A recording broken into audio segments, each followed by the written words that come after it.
So 2024 comes to a close. It was a year of learning, a year of growing, a year of success, and a year of reflection. Many of the successes and the lessons I've learned, I'll be taking in 2025, and there'll be many things I'll be leaving in 2024.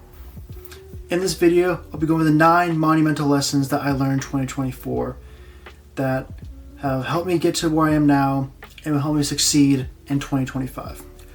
Ladies and gentlemen, what's going on? It's Bill Novak, back to another video. I know it's been a while.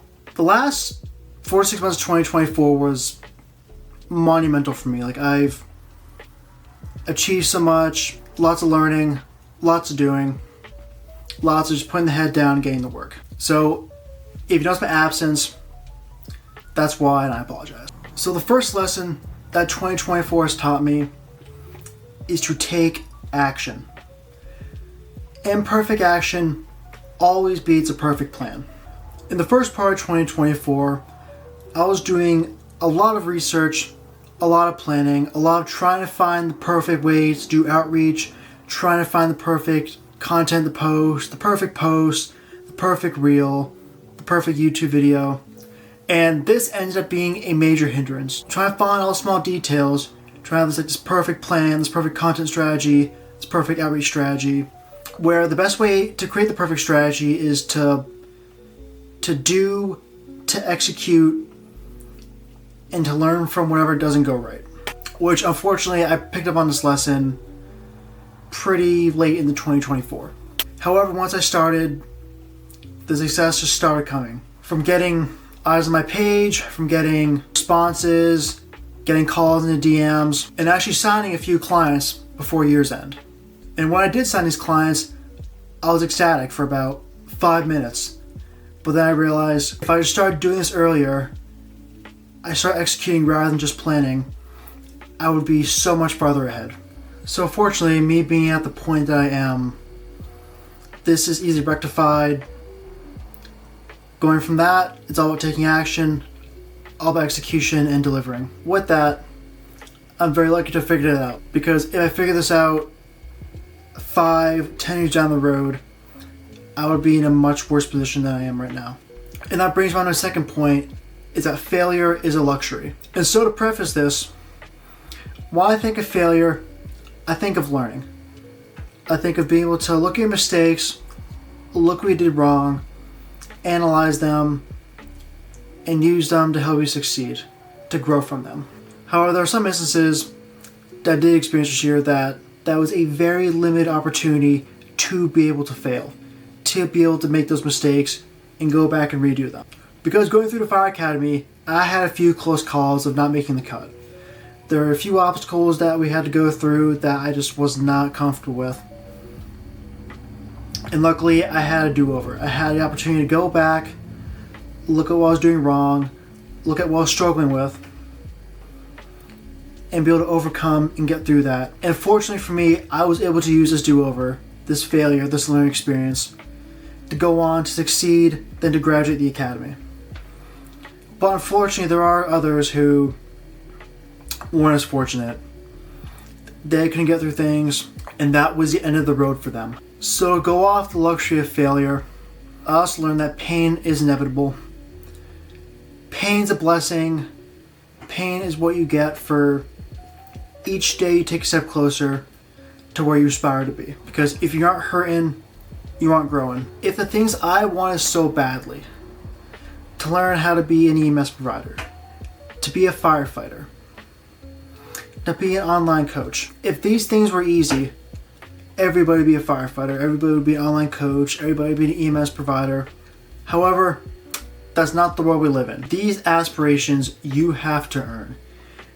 You have to go through constant learning, constant growing, constant execution, constant discomfort to build the skills necessary to get to the point where I could have a career in the fire service, to have the opportunity to coach others into making fitness transformations that they couldn't do on their own. To get to that point, it took discipline, it took consistency, and it took learning each and every day. And most days, it was not easy. A lot of days, you struggle to get out of bed. It's too hot, it's too cold, you're comfortable, you didn't get enough sleep, you're sore, you don't feel like it. And it's fine to feel that way, but just know, to get where you want to go, none of that matters. So the next lesson I've learned in 2024 is something I still struggle with. It's something that many of us do struggle with, which is valuing our time and using it wisely. So you go on your phone, you go on Instagram, go on whatever it is, try and find inspiration, creative ideas, try and find something you can use. And so, go on Reels, you're scrolling, try and find stuff, try and find like a sick music thing that will make your reel go viral, whatever. And you're stuck in that trap, and you're kind of scrolling, trying to search. Next thing you know, like 5, 10, 15 minutes has gone by. You snap out of it. You tell yourself, what the hell are you doing? And that's like 15 minutes gone, never getting back. So, this year for me, being really conscious about how I use my time. Because in 2024, those minutes turn to hours, those hours turn to days, those days turn to weeks, those weeks turn to months, and the year just ended up flying by. So in 2025, my goal more than ever is to be aware of how I spend my time, because you mess around, you don't use it for the right reasons, you're not getting it back. So be hyper vigilant of that going to this year. So the next lesson learned is to count your blessings and appreciate what you have. For me, in 2024, I realized there are many things that I take for granted and that I should be grateful for each and every day. Last year, there's never a day where I didn't have a bed to sleep in, didn't have clothes to wear, food to eat, water to drink.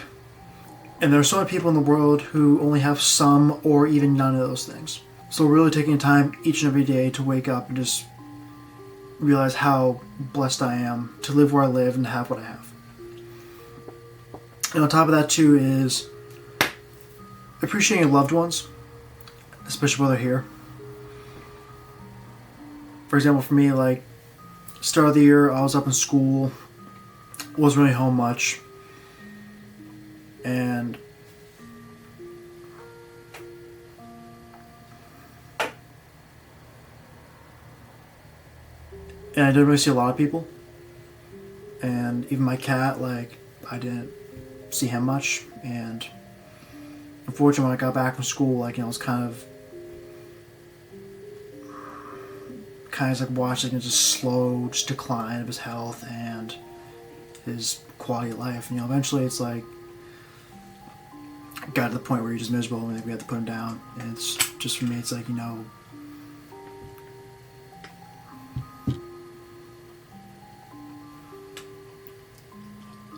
for me that just really hurt, knowing that, like, this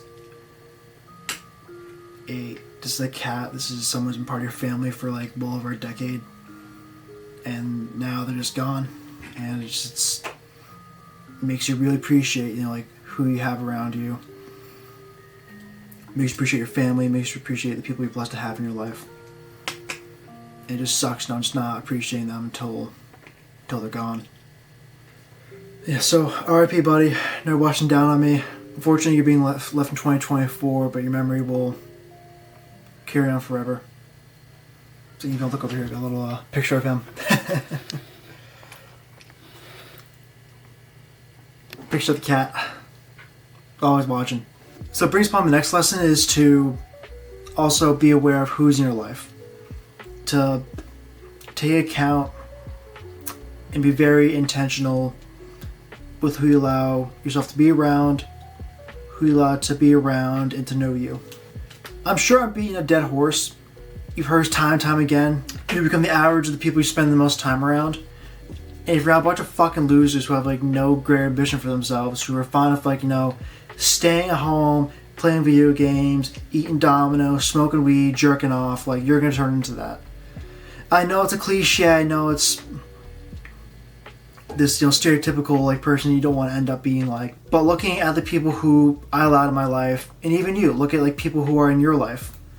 Like, they may not be, it's like stereotypical archetype of a person, but they do demonstrate some tendencies that are not congruent with succeeding, to being disciplined, to being driven, to seeking potential, and just seeing how far you can push yourself. So from 2024 going to 2025, there are plenty of people leaving behind. And I'm pulling out to those people who share the similar values, similar drive, similar goals, similar mindsets. Keep these people close and spend as much time as you can with these people. And I'm sure by doing so, you will find monumental success. And the last lesson learned in 2024 is to appreciate your health, as sickness and death lay just around the corner. So luckily for me, I got hired to a fire department around me. I'll be starting that pretty early going into this year, so that's something to look forward to. But for the past 6-7 months, I'm working private EMS, right? Working on the ambulance, going the calls, running transfers, and just seeing people having bad days or seeing people at their very worst. And every day I work, I continue to be grateful, appreciative for the health I have, for the situation I'm in, for having the mindset that allows me to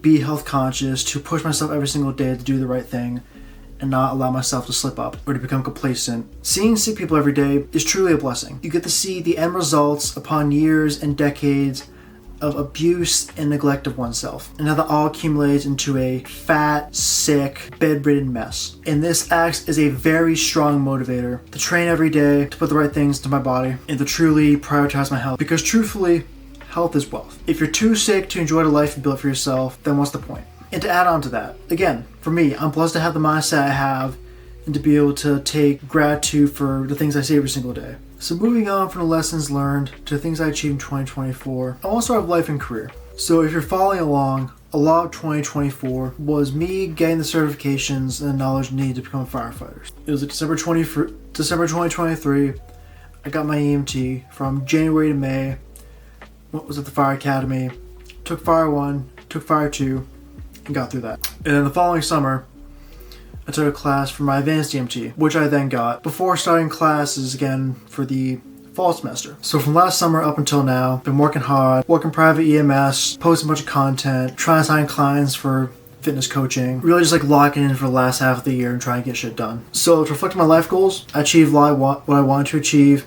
Like I said, got my fire certs, got my advanced, saved a couple lives, got through the year 2024. However, the business goals I did set for myself, I did fall short in. Due to me not getting work on time, procrastinating for the first 6 months, not making the progress I need to be making. So going into 2025, here are some things I'm looking to achieve. First off, I'm looking to graduate college. Got one more semester to get through, and that'll be that. Have my degree. That chapter of my life will come to a close. And then going off that, getting through probation on the fire department I got hired to. I got 12 months to prove myself, to show up every day, learn, work hard, and show that I can do the job and be an asset.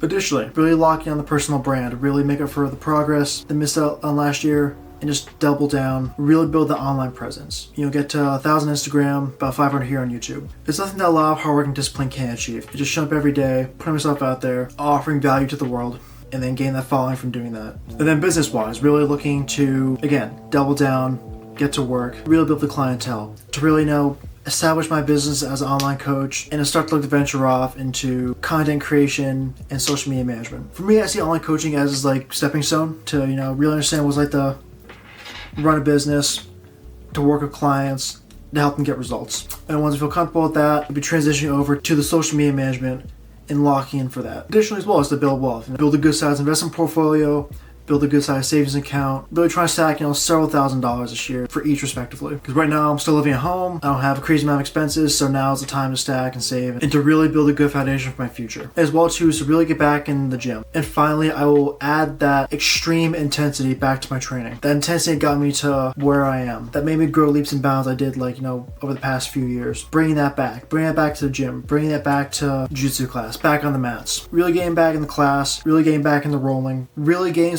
opportunity to be uncomfortable back in my life. So ladies and gentlemen, welcome to 2025. I can't wait to have you along for the ride.